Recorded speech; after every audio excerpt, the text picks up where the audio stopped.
Hello and welcome back, everyone, to Rocket Rabbit Commentaries, and in this episode on our Magic the Gathering set explorations, Cloud has picked out the Stronghold expansion, one of the, yet another relatively old MTG set. I think it's, what, 98? About 1998, yes. Okay, cool. Stronghold is one of the, Stronghold comes after Legends, I want to say, because we actually have not necessarily introduction, but we have some sliver support. We've got multicolor stuff specifically, and we have some very interesting artifacts that I'm hoping to play with. I'm going to be running Rakdos through this. We also have a couple of archetypes that are here that that are not necessarily, good, but they're present. So we're gonna see how all that goes. What colors are you running, Mr. Cloud? I'm running all the colors of the rainbow, baby. Oh. All right. You wanna tell the people what your game plan is going to be? I'm gonna try to summon the Sliver Queen.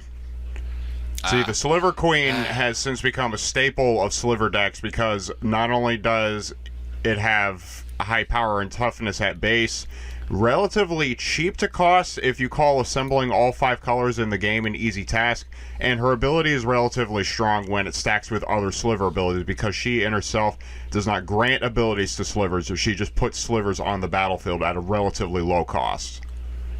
Okay. The problem that I'm going to run into, which is why I'm making Gurdat the favor to win this game, is there's only one non-basic land in the Stronghold set, and it's not even colored. It does right? not produce colored mana. It requires black mana to use the ability, but it does not in itself help you assemble the colors that you want. There is no easy way to assemble the colors that you want, so we will see how this goes.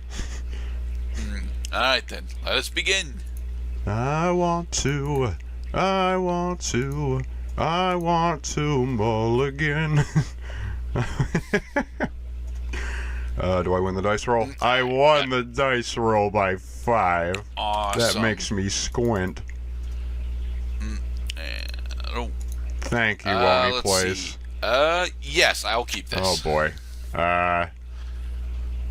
Let's see, can I or can't... This is looking like a cannot. Yeah, this is a cannot. So I'm going to take a House Mulligan. Now, just to refresh our viewers' memories, in Rocket Rabbit Commentaries, we are permitted 1 House Mulligan.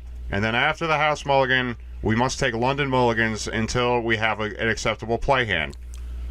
Here we go. House Mulligan. The House Mulligan was successful. I'm going to keep this hand. Okay, then. And I'm going to begin with a swamp. I will end. Alright. Well, Mr. Cloud, I also will begin with a swamp, and I will pass. Yes, did I fail to mention that my deck, like Rakdos, has a fixation on black and red? My deck also has a strong affinity for the color black. And that's precisely why I am going to put another forest in at my turn. Well, quite thankfully, I actually have a slightly more eventful turn. I'm going to spend 2 in order to put down the Wall of Razors. Nice. And I will end. Walls cannot attack. That is indeed the case, but Wall of Razors is actually really interesting as a defender because he's got first strike and he can kill almost anything in the set. I'm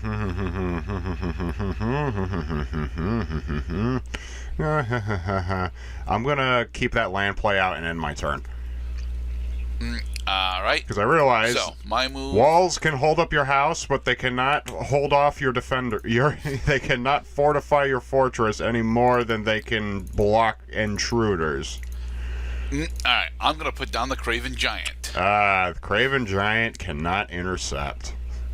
Alright, I will end. He's a coward. Cowards can't block warriors. And I'd like to think I'm a warrior. Okay, I have a couple options here. Looks to me that the more sensible thing to do is to put the mountain down and then pay 2 to play the acidic sliver. All right. The first of the slivers have begun, and all slivers, with some exceptions, grant abilities that affect every sliver in play, including my opponents. Which Yes. All right. All right. I'm gonna put down a mountain, and then I'm gonna swing with my Craven Giant. all right, you can do that. I'm going to take 4 damage, and I'm going to consider myself Okay, satisfied. then. I'm down to 16 life points. All right. Next, I'm gonna spend 4 in order to cast the Portcullis. Oh crap! Not portcullis. Wait, yeah. Okay. Whenever any creature enters the battlefield, if there are 2 or more other creatures in play, exile that creature until portcullis leaves the battlefield. That is that's pretty bad. That's It is very bad. yeah. You've effectively locked down the battlefield now, and we will see exactly how this goes. Because Gerda, one thing about this set that I notice is that it's not very good at equipping players to actually, remove cards that are in play. Yeah, Acidic Sliver is like one of the only pieces of creature removal in the entire set. Oh, boy. I really got to think And about artifact this. removal is very strictly not fucking here. Okay, so here is what I am going to do, is I'm going to pay 4 to put down the Hornet Cannon. Ah, it's the Hornet Cannon. I was considering running the Hornet Cannon, honestly. It's really cool. I'm going to change how I spend my mana because I realized that the manner in which I had spent my mana is actually stopping me from making an additional spell.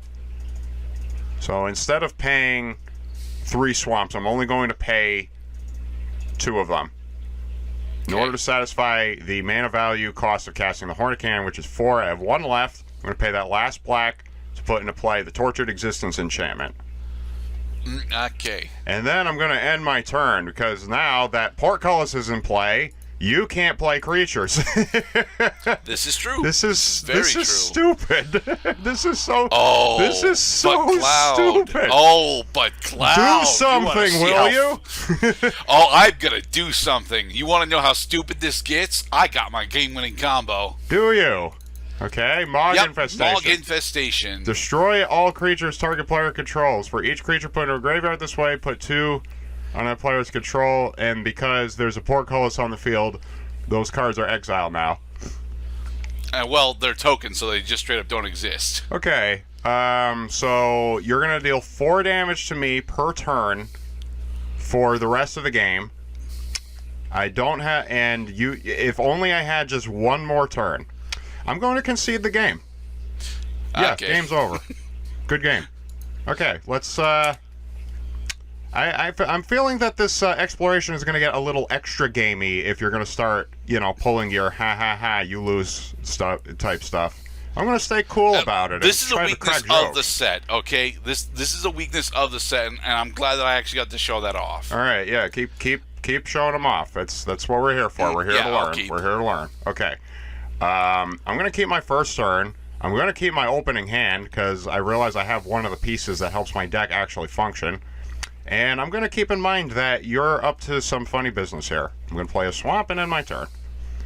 So basically what we're going to do is we're going to keep playing games until we run into a game where you don't get Portcullis, Mog Infestation, and 2 creatures on the battlefield at the same time. We might be here a while. All right, I'm also going to play a Swamp and Egg. I mean, I understand. I know how you build your decks. You're probably running each of those at 4, so you can maximize the probability of you drawing it. Doesn't that necessarily mean you're going to get it? All right. And again, I noticed this relatively early on is, you can't destroy artifacts with the cards in this set. You are ill-equipped. Okay, I'm going to cast another Wall of Razors. All right, there's Kaiba's Hitatsumi Giant. Okay, and I draw a card. I'm going to put down a mountain also, and I'm going to end my turn because I got nothing better to do. Okay, then. Oh. Man, oh, fuck. Man, oh, fuck. I am, in fact, Man, mana oh, fuck. Man, oh, fuck. Yeah, I'm mana screwed. All right, I'll Shut down this player at once. The wizard shall suffer a broken wand. I'm going to pay. Oh, this'll put a little wind under your sails. I'm going to pay 3 to play the Horde of Greed. Ooh. This card, You see, yeah. Look, as I was looking through the set, I was like, man, there's a lot of really cool artifacts in here. We got Hornet Can, we got Portcullis, and Horn of Greed. I was thinking of running Horn of Greed myself, but the thing is, like, now that you've played the Horn of Greed, actually, because of how you played that, you actually got a draw off of it that I'm not going to be able to get. All right, so I'm going to end my turn, and I have to discard. So I'm going to discard my my Flowstone Shambler. So, Horn of Greed helps me answer the problem that I had raised at the beginning of this exploration. Is how do you assemble the correct colors when you don't have non-basic lands and you don't really have any support that helps you get the correct mana on the battlefield? Well, you can just draw a shitload of land cards until you get the right ones. Okay, so You didn't draw off a horn there. oh, thank you, state base. That's a mandatory effect. There is no May involved. You must draw a card, and you will lose the game if you have no cards in your deck and you play a land. Okay.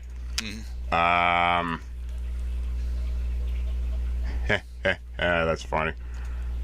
I think I have assembled my insurance policy against your little combo there. Behold, the Stronghold Assassin. Very It nice. has sacrifice a creature to destroy target non-black creature. And I'm going to guess that a lot of your creatures are red colored. Yeah, they are. Alright, so... Alright, I am no longer mana screwed. I can put down a swamp and then spend 3 in order to cast the Serpent Warrior. Alright, and then you draw a card because you played a land. Oh, right, sorry. It would behoove the opponent to remind each other of what is the game state and what is supposed to happen. So okay, okay, 3 life for a 3/3. Yeah, we're still at that phase of Magic where they were really reining in what amount of power you could put on the battlefield at once. Yes. Right. Let's do a forest. So now I got 4 of my 5 colors out. Hoo-hoo, things are getting exciting. And I draw a card because I played a land. Cool. Nuts. Put it, no, I know what I'm supposed to do with this card. I can play that. I can't play that because I'm missing one of the colors. I can't play that because I don't have enough of the right colors. Nuts. Yeah, I'm gonna pay 2.